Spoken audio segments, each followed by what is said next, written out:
കർത്താവരുളുന്ന വചനം ഇന്നു കേൾക്കാം മനം തുറക്കൂ.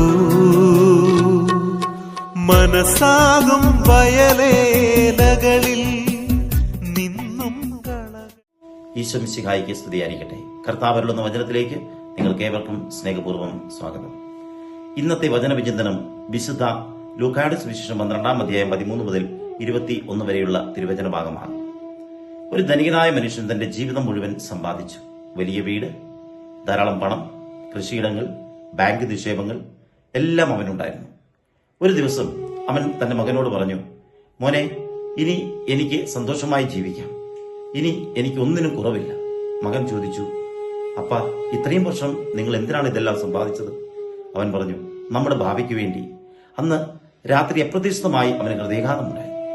ആശുപത്രിയിലേക്ക് കൊണ്ടുപോകുന്നതിന് മുമ്പ് അവൻ മകന്റെ കൈ പിടിച്ച് പറഞ്ഞു, മോനെ, ഞാൻ എന്റെ ഭാവിക്ക് വേണ്ടി സമ്പാദിച്ചു. പക്ഷെ എന്റെ ഇന്നത്തെ ജീവിതം ഞാൻ മറന്നുപോയി. കുടുംബത്തോടൊപ്പം സമയം ചെലവഴിച്ചില്ല, ദൈവത്തോട് സംസാരിച്ചില്ല, മറ്റുള്ളവരെ സഹായിക്കാൻ മറന്നു. ഇപ്പോൾ എന്റെ സമ്പത്ത് മുഴുവൻ ഇവിടെയുണ്ട്, പക്ഷേ ഞാൻ പോകുകയാണ്. അവന്റെ കണ്ണുകളിൽ കണ്ണുനീർ നിറഞ്ഞു. നമ്മുടെ ജീവിതത്തിലും ഇത് തന്നെയല്ലേ പലപ്പോഴും സംഭവിക്കുന്നത്? വീടിനായി ജീവിക്കുന്നു, പണത്തിനായി ജീവിക്കുന്നു, സ്ഥാനത്തിനായി ജീവിക്കുന്നു, പക്ഷേ ജീവിതത്തിന്റെ ഉടമയായ ദൈവത്തെ മറന്നുപോകുന്നു.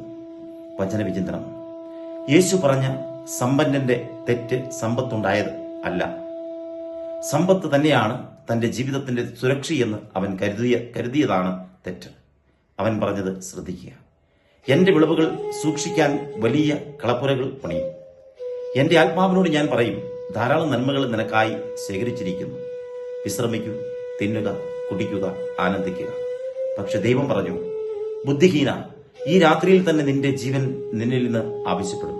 അവൻ തന്റെ ഭാവിയെക്കുറിച്ച് വലിയ പദ്ധതികൾ തയ്യാറാക്കി. പക്ഷേ അവന്റെ ജീവിതത്തിൽ ദൈവത്തിന് ഒരു പദ്ധതിക്കും സ്ഥാനം ഉണ്ടായിരുന്നില്ല. യേശു നമ്മെ പഠിപ്പിക്കുന്നത് ഇതാണ്: സമ്പത്ത് കൈവരിക്കുന്നെങ്കിൽ തെറ്റില്ല, പക്ഷേ സമ്പത്ത് നമ്മുടെ ഹൃദയം കൈവശപ്പെടുത്തരുത്. ജീവിത സന്ദേശം: നമ്മൾ ഓരോരുത്തരും സ്വയം ചോദിക്കണം, ഞാൻ സമ്പാദിക്കുന്നത് ജീവിക്കാനാണോ അതോ സമ്പാദിക്കാൻ വേണ്ടി ജീവിക്കുന്നതാണോ? എന്റെ പണപ്പെട്ടി നിറയുമ്പോൾ എന്റെ ഹൃദയം ശൂന്യമാകുന്നുണ്ടോ? എന്റെ വീട്ടിൽ വസ്തുക്കൾ കൂടുമ്പോൾ സ്നേഹം കുറയുന്നുണ്ടോ? ദൈവത്തിനും കുടുംബത്തിനും മറ്റുള്ളവർക്കും ഞാൻ സമയം നൽകുന്നുണ്ടോ? ജീവിതത്തിന്റെ അവസാനം ദൈവം നമ്മോട് ചോദിക്കുന്നത് നിന്റെ ബാങ്ക് അക്കൗണ്ടിൽ എത്രയുണ്ടായിരുന്നു എന്നല്ല, പകരം നിന്റെ ഹൃദയത്തിൽ എത്ര സ്നേഹമുണ്ടായിരുന്നു? എത്ര പേരുടെ കണ്ണുനീർ നീ തുടച്ചു? എത്ര പേരുടെ ജീവിതത്തിൽ നീ അനുഗ്രഹമായി?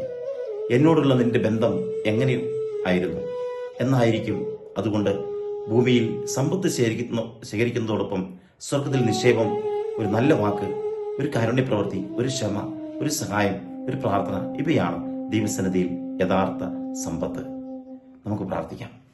കരുണാമയനായ ഈശോയെ, സമ്പത്തിലും വസ്തുക്കളിലും മാത്രം സുരക്ഷ നേടാതെ അങ്ങയിൽ എന്റെ ജീവിതത്തിന്റെ യഥാർത്ഥ സുരക്ഷ കണ്ടെത്തുവാൻ എന്നെ പഠിപ്പിക്കണമേ.